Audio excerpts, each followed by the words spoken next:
butterfly. The code, the brand, the lifestyle.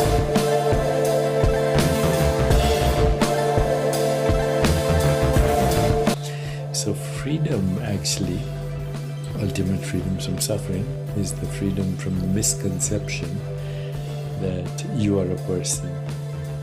You are a person as the perceivable and the conceivable. But in reality, you're not perceivable or conceivable.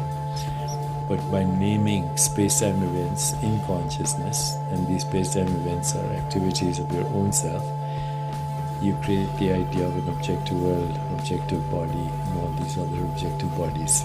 Sister was talking this shit, and this sister, but what you didn't know, these two motherfuckers are scholars up in here, but you thought the motherfuckers was crazy because they goddamn women, and a woman can't have no motherfucking goddamn opinion. See what I'm saying? It's got to be a duality. Bullshit. Find something. This is the zodiac of Dendira is the oldest concept known. Now challenge me right now with the shit. But I'm coming with fucking evidence. Ain't come out how the fuck I feel. I back shit up. There is nothing but the goddamn feminine. There is nothing but the goddamn feminine. And that's one of the biggest things that black people understood. We be in a very different place. Your subconscious understands and intakes differently from your conscious. Now, when you go to a movie theater, you're primed. You're going in a hypnotizing situation. They turn off the lights, there's sound around you, you're in darkness, so you're going to be hypnotized. And not only that, you have something called suspension of disbelief. What you would normally disbelieve, you suspend. You're going to see Neo fly. You're going to see Superman walk through walls and bend shit. So you so if I said Sonetta, he flew from Harlem, you'd be like, nigga. But if I said Superman did, he'd be like, what? You know what I'm saying? And when they didn't have a connection to the gods, or they didn't have a connection to the higher worlds, they didn't cultivate a relationship when they were alive. When they die, their consciousness immediately goes into, after they're debriefed and they look at their life in real time, if they don't have a higher source that they've connected with, that they built a bridge to, that electromagnetic. I am that I am that I am that I am that I am. What we working with? Power. Yo. Darkness around me, channeling that darkness inside. Focus, that's the things that I will see. All real niggas divine is the mind, yeah. All real niggas divine is the mind, and we manifesting darkness around me, channeling that darkness inside. Focus, that's the things that I will see. All real niggas divine is the mind, yeah. All real niggas divine is the mind. I'ma focus on that darkness around me, bringing all that darkness inside. Greetings, it's the Chaos Being Cypher here with another share. Now if you haven't already, take a couple minutes and give this video a like, because I'm pretty sure that from the intros and the little snippets, you can realize that this is going to be a battle, because I have 4 scholars presenting some fire information that's going to help you to decode clone Tyrone. It's going to help you to decode the keys of the chakras. It's going to help you to realize that technically there's only 4 chakras. After you listen to what Bobby is saying, and you add it to what Deepak Chopra is saying, and you add it to what Panic is saying about conscious and the subconscious mind, and you bring it all together into the conversation that Sri Master GANO Grills is going to have in the end of this video. You're going to have a conversation going on in your head when you watch this latest blockbuster that Jamie Foxx is starring in, called Clone Tyrone. You're going to realize that there's more than one story being had there. You're going to realize that there's an occult conversation being had in this movie. And you're going to start to realize that, yo, are you somehow a clone of personality? Or are you living in your true divinity? Let's get into what Deepak Chopra has to say about this. Let's hear what Deepak Chopra has to say about the illusion of separation, and about the fact that we are all right now. Let's get into it.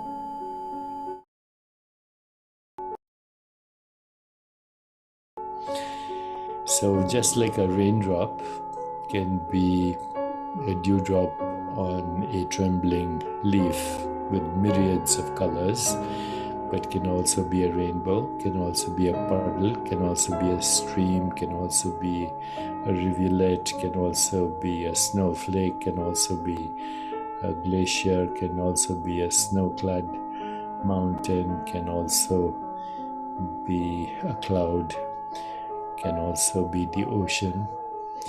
Just as that one drop, it's not stuck with being only a puddle or a rainbow or a dewdrop on a trembling leaf. It has the freedom to be whatever. If it was stuck and identified only as a dewdrop on a trembling leaf, then it would suffer. But the I am in the water says, I am the water, no matter what else I am. I'm the snowflake, I'm the rainbow, I'm the puddle, I'm the stream, I'm the rivulet, I'm the whirlpool, I am the snowflake, I'm the glacier, I'm the shimmering colors shining in the evening sky as the clouds.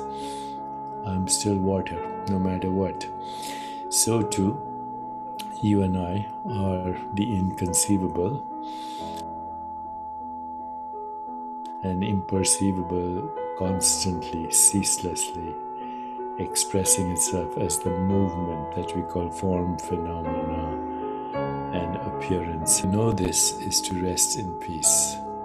To know this is to rest in joy. To know this is to rest in being. To know this is to know that you are nothing conceivable and perceivable, and yet without you, there is nothing perceivable or conceivable. And the bridge between these two is language. As soon as we started creating words to express meaning to space-time events in consciousness, and named them, then we created the so-called objective universe. Then we identified it with it, and then we couldn't cling to it because it was constantly transforming, including that which was part of the transformation, which is the body-mind as a system. So freedom, actually, ultimate freedom from suffering, is the freedom from the misconception that you are a person. You are a person as the perceived, but in reality, you're not perceivable or conceivable. But by naming space-time events in consciousness, and these space-time events are activities of your own self, you create the idea of an objective world, objective body, and all these other objective bodies. And then as soon as that idea says that's what I am and that's the only thing I am, that leads to all kinds of suffering. So there's no joy in being stuck in one form or phenomenon, whatever that is, that form or phenomenon. Every form is a phenomenon. Every phenomenon is the fluctuation of the noumenon, the inexplicable, inconceivable, imperceivable, appearing as all this, and constantly transforming. And if you resist this, then you will experience what is called suffering. DEEPAK dropped some gems on this one. Straight gems. Why am I saying this? The illusion of separation is real. Cognitive dissonance is real. Persons living like they're not present divinity is real. People running around seeing divinity outside themselves is real. Basically what he's saying is, you are the combination of the light side, which is the yang, and the yin. manifested into the so-called visible part of the electromagnetic spectrum. That's crazy, right? It seems so simple, but yet so many millions and millions and millions of so-called present divine consciousness living in ignorance of themselves, living from a perspective where they see God outside themselves, and they don't realize that they are the experience and the experiencer. What's your perspective? Can you really see yourself and understand that you come from beyond the perspective of duality? Bobby's gonna take it a crazier level too, because remember, DEEPAK just decoded a very potent perspective where he kind of removes the veil of illusion, the illusion of separation, and he speaks on the fact that you are everything, right? And even crazier now, a lot of persons got this perspective where they look at themselves as either one so-called gender or the other. But how could you be one or the other? You could pretty much be one pole or the other pole of the same thing. One wing or the other wing on the same bird. One leg or the other leg on the same person. But to be something completely different and something completely opposite, somehow we operate in cognitive dissonance when we think. And Bobby's gonna drop some gems in this video that's about to come up right here. Bobby's gonna drop some straight gems. But every person who saw the movie, they cloned Tyrone. And they were wondering why they had 4 faces of Tyrone on the cover. And why do we see him traveling around with a feminine and masculine person? That's because he's traveling and it's showing you that he is the manifestation of the primordial feminine, who is sometimes categorized as masculine, but technically it is just the same feminine.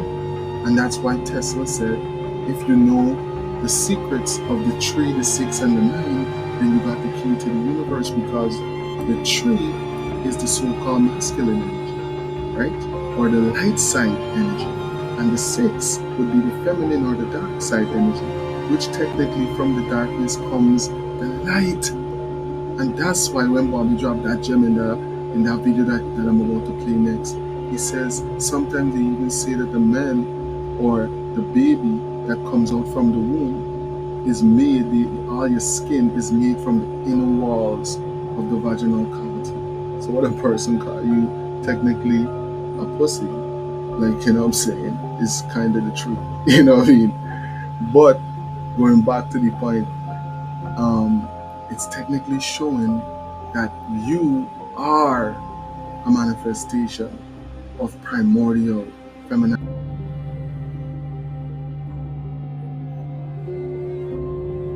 Great mother in this zodiac of Dendira does not have a masculine consort.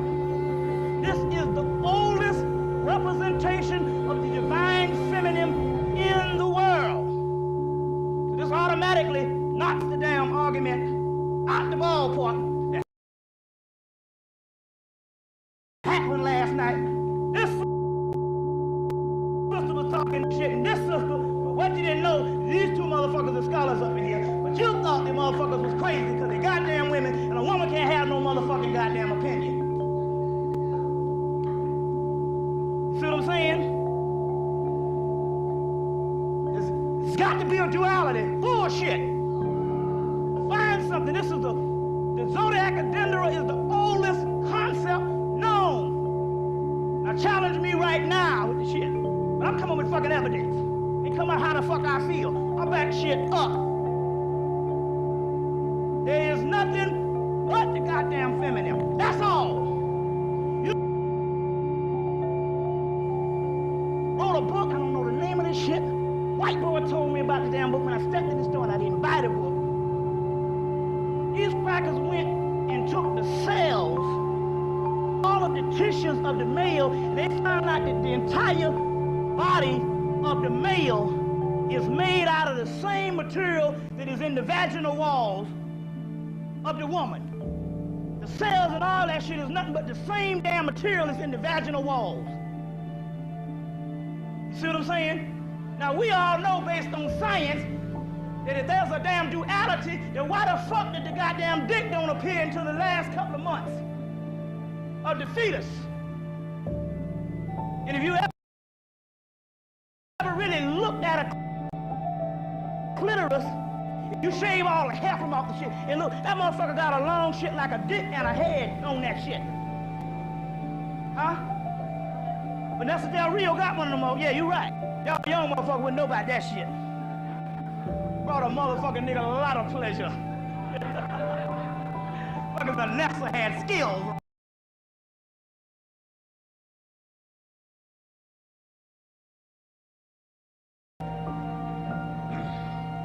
Now, so we talking scholarship here.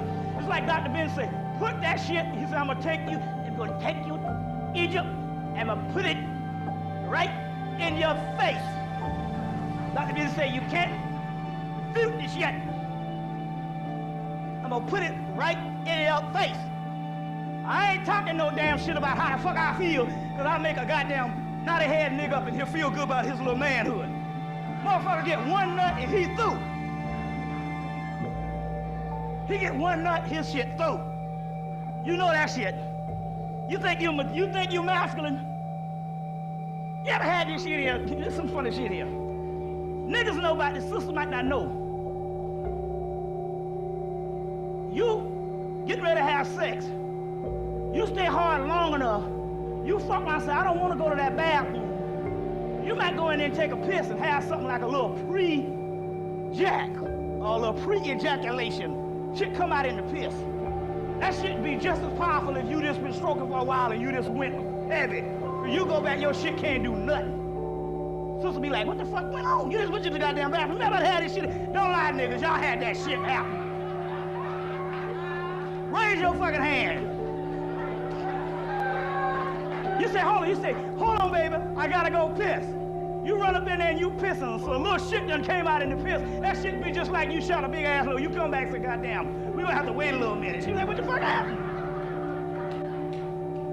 Now you know your shit in pure. You think you so masculine. Let your shit go down for a minute. And she's standing there looking at your motherfucking ass. I bet your damn ass feel inferior. Then you be like, you wanna talk? Nigga be wanting to talk now. Oh, nigga, you wanna talk now. And you know that motherfucker got your ass when you, especially when she ready. When she ready and your motherfucking ass ain't coming, you can't rise. She be like, oh yeah, okay, goddamn nigga. You Mr. Badass now and shit. You feel to the Mercedes experience. Hell, I don't even know if I can handle both of y'all.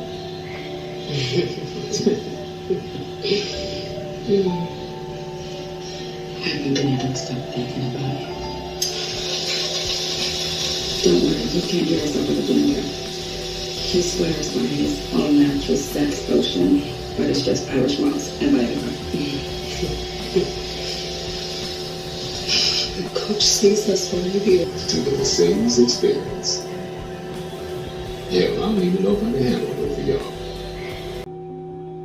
Another powerful gem.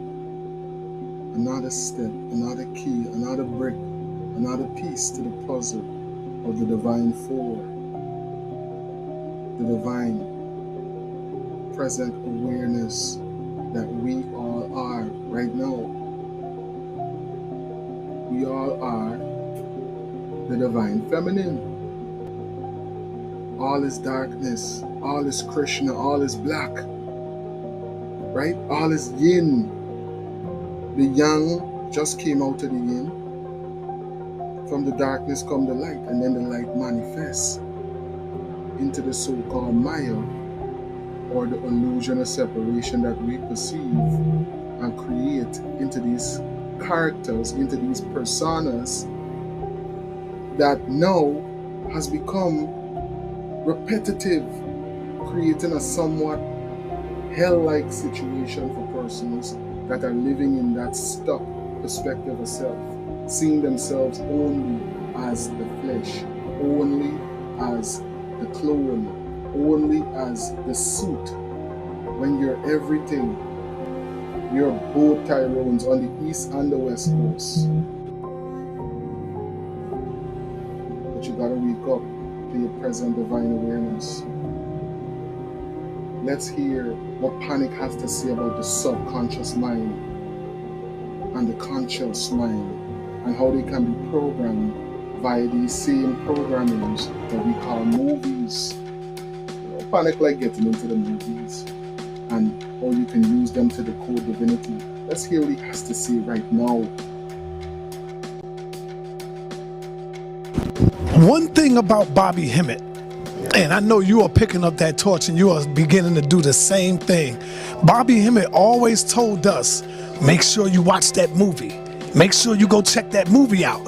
And some of our people still say, man, what you talking about? It's just entertainment. Why is the movie?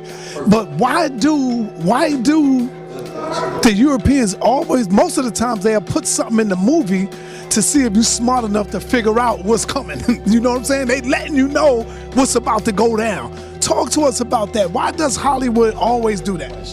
That's a good question. First and foremost, in script writing, if I just want to be a script writer, the template for all stories on this planet are mythology. So to be a script writer with no agenda, I have to study mythology. There's always a bad guy, always a love interest, always a chore to do.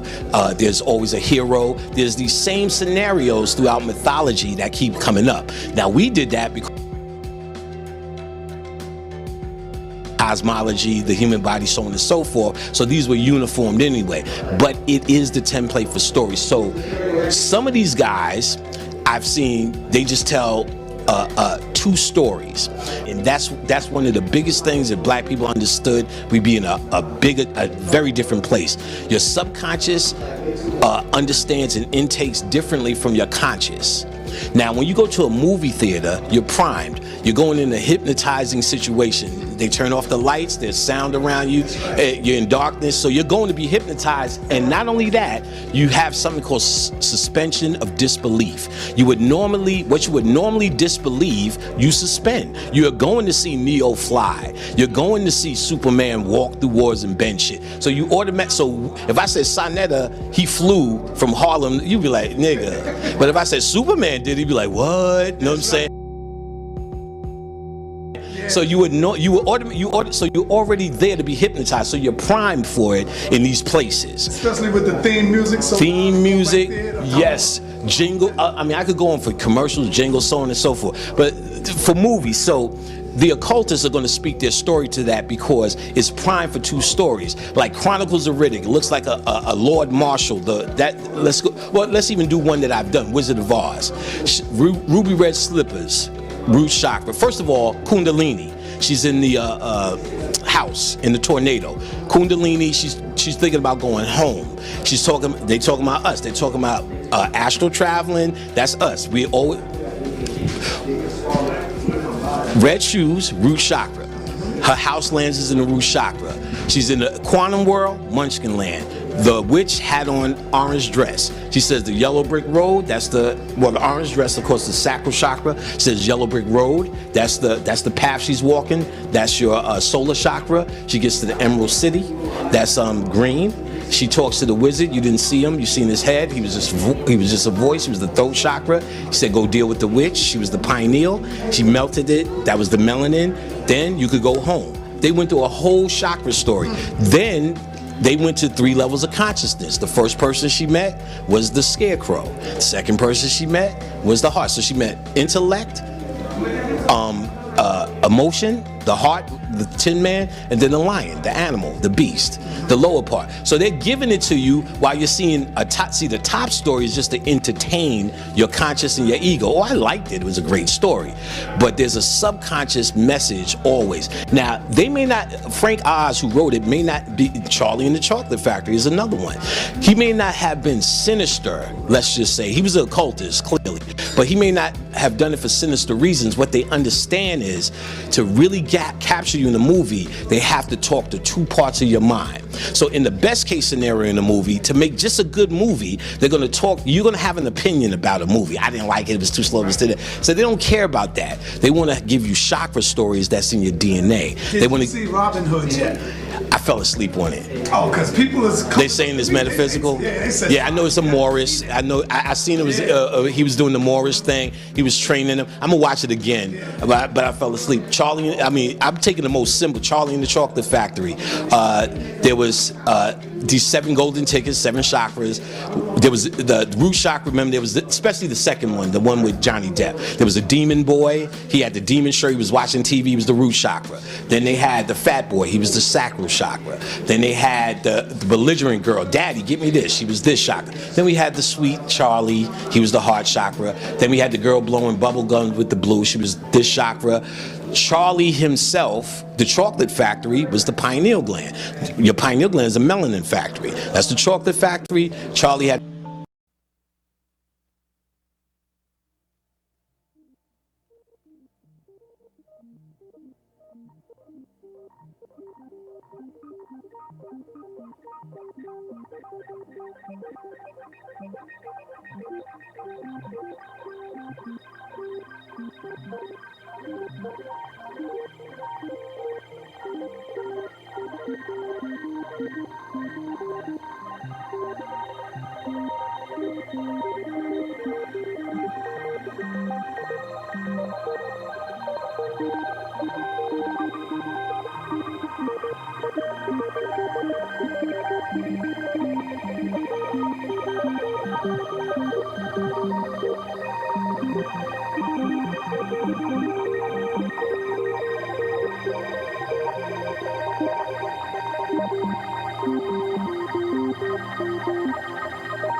divine spark within himself, the Christ.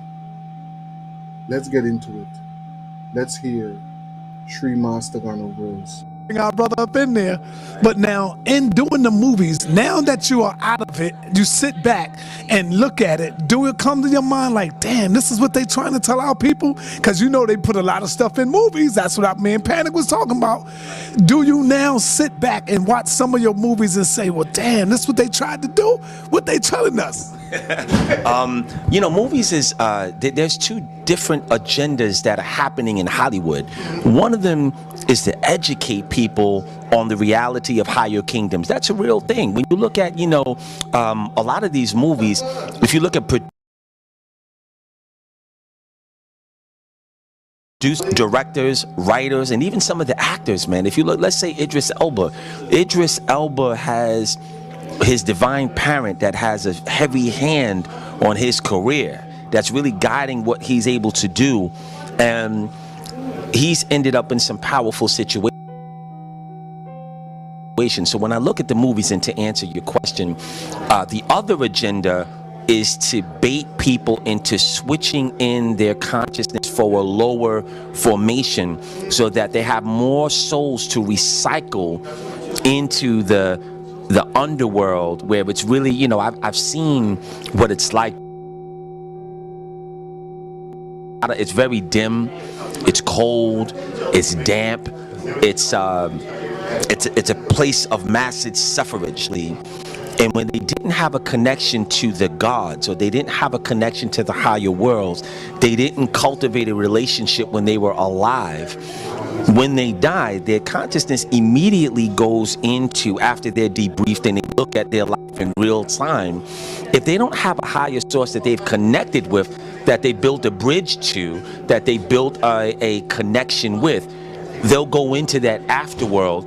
And this is why when somebody dies, they get candles, like the candle at the place where they died at, lots of candles to help them light their way to. It's important for us to know that Hollywood is at the same time duplicitously damage people, and the reason that they need to feed the machine is because they need more souls to feed the gods of Anu, the Jesus Christ mythology. These are delectable food sources of unconsciousness that people give freely with their ignorance. But when you die consciously, you don't die, you translate and you go to a higher divine world, afterlife. You know, there's a lot of paradise worlds. I just saw, did you see Aquaman yet? Not yet. Not yet. We're gonna see it. It's a good, you're gonna enjoy it. Okay. Such a good movie. I didn't see that yet. Is 5 mics?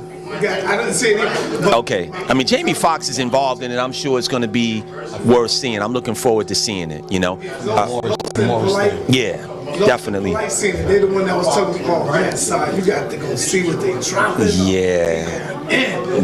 We might have to do a decode on that. You know, you go first, I go second, or whatever. We'll do a nice decode on that. But Aquaman showed very interesting what they think Atlantis is about. They showed the war that is deep, you know.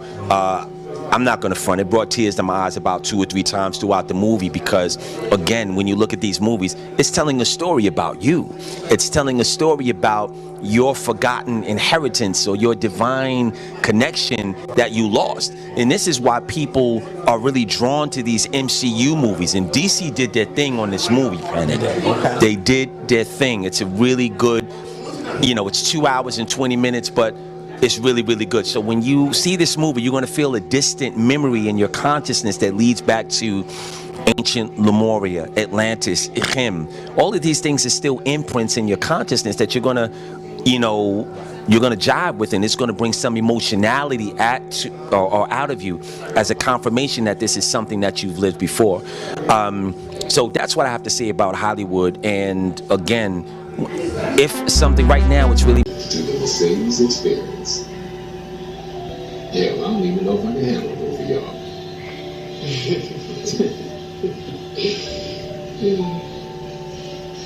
haven't been able to stop thinking about it.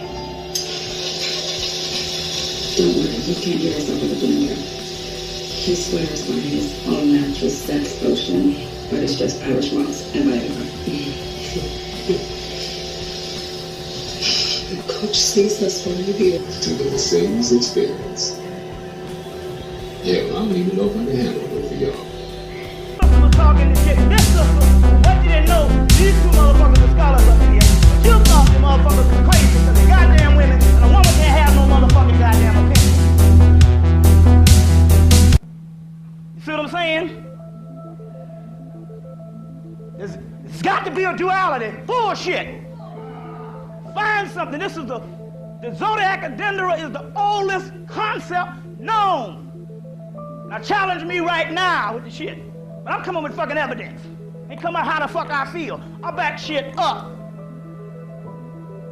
There is nothing but the goddamn feminine.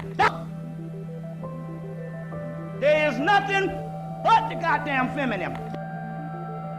An underlying assumption of many Sakta texts is that the highest reality is the great goddess, and this infinitely great being manifests herself in a wide variety of forms. Indeed, this is perhaps the central feature of Hindu Sakta theology, and those texts. 16 Many myths in Sakta literature describe a goddess, or the goddess, as producing other goddesses from her own body. In such cases she often announces that she assumes different forms at different times to maintain cosmic stability, 17 to bless a particular devotee, or out of a sense of sport or playfulness. The theological idea is that ultimate reality, which is female in essence and form, displays herself in a great variety of ways for different purposes. Some texts even say that wherever a female being exists, there the goddess reveals herself, being present in every female form. 1/8 This theme is strong and obvious in the case of the MHADIVAHS. Their presence in Devi temples seems to state, the goddess enshrined in this place assumes many forms.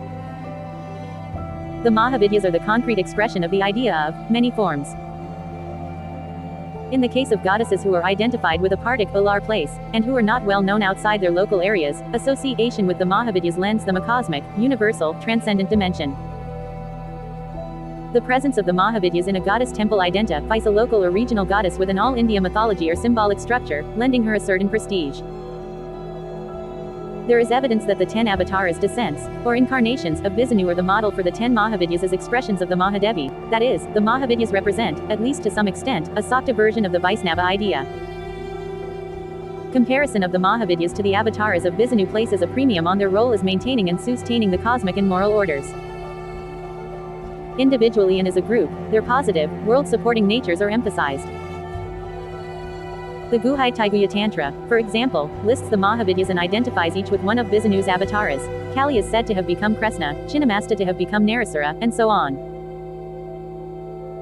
1/9 The Todala Tantra, in chapter N, also equates the 10 MHADIVAHS with the 10 avatars. An article on Tara in Hindi says that the 10 avatars come from the fingernails of the Mahadevi and that the MHADIVAHS, which are also her forms, are like the avatars in that they are created to help overcome adharma, evil or immorality. 21 The Mundamala Tantra compares the 10 MHADIVAHS to the 10 avatars. 22 A contemporary Hindi work also compares the MHADIVAHS to the avatars.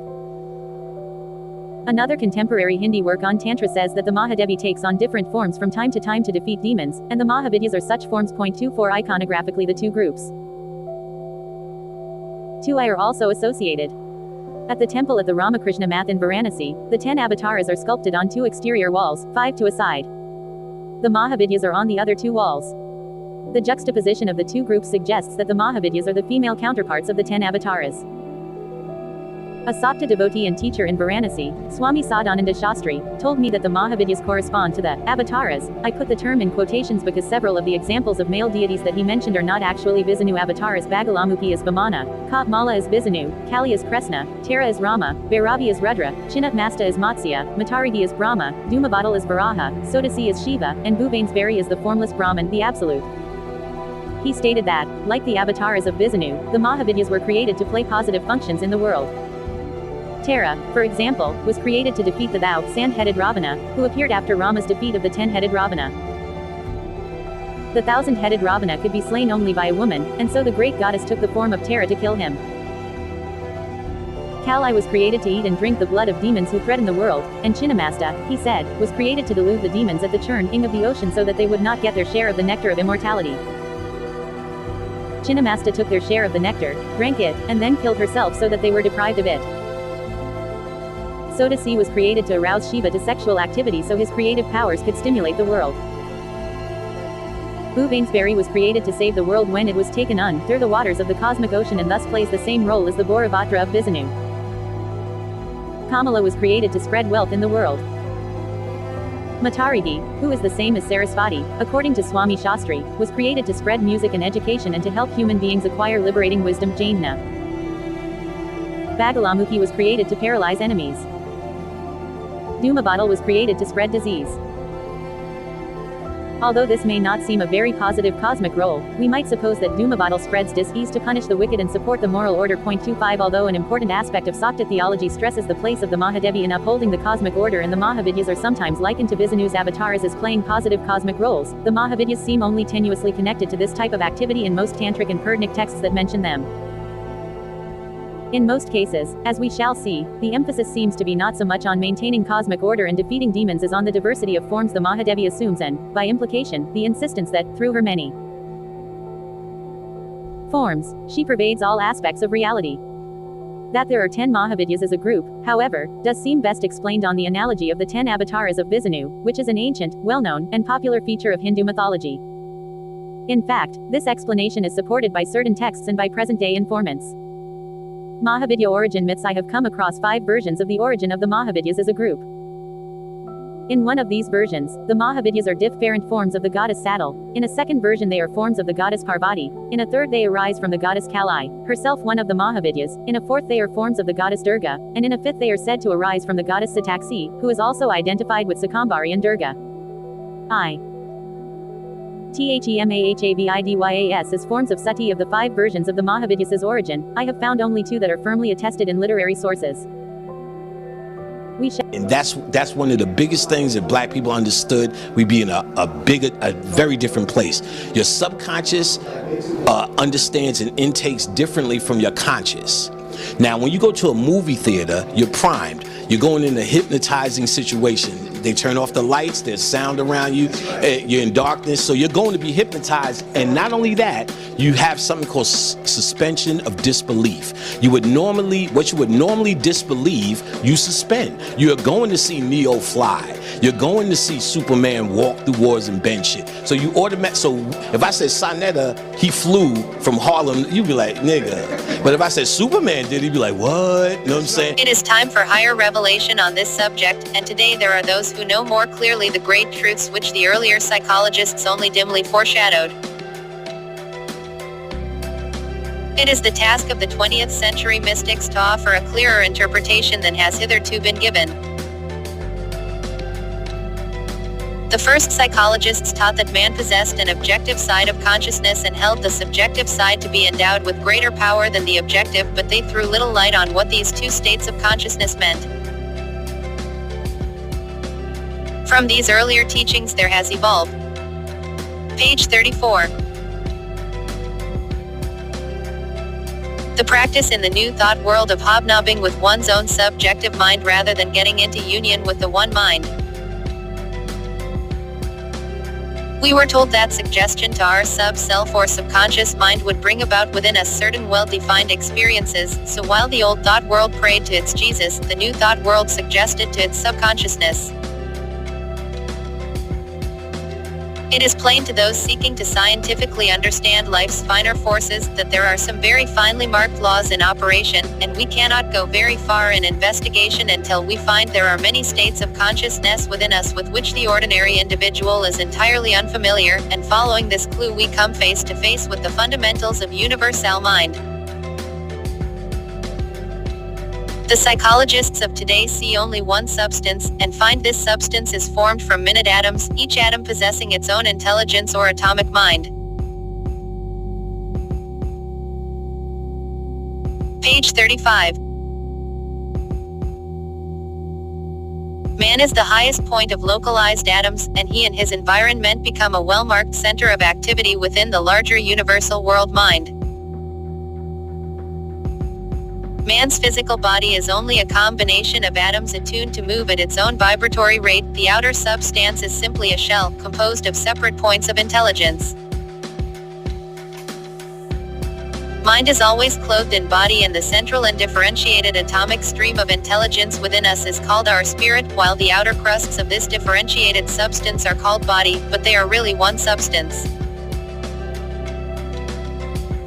There must always be the outside and inside action of every law, so there is no such thing as a body and a spirit, there is only the outside and inside action of universal mind. Our physical cell body is a crust of atomic intelligence, and is endowed with a brain, nerve centers and system of nerves through which the spirit or page 36. Higher intelligence can play, and within this physical body is another body of much finer substance because it is much more vibrant, and within this finer body are second as a third body of still finer substance, and so on, each body in turn holding another body, reaching the seventh dimension. There are three bodies with which individuals in the ordinary consciousness become familiar, the others belong to the fourth, fifth, sixth and seventh dimensions of consciousness, and only a few on this planet are awake in these states of vibration.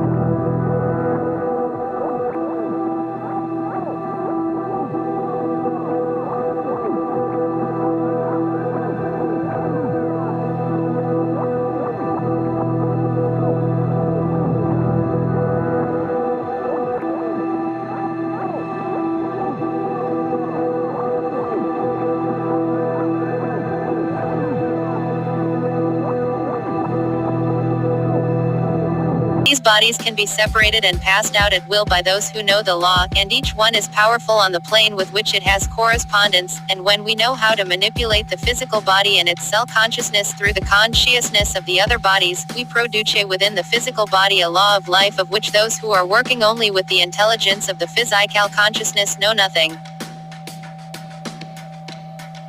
These bodies are held together centralized into one point in the solar plexus of the physical side. Page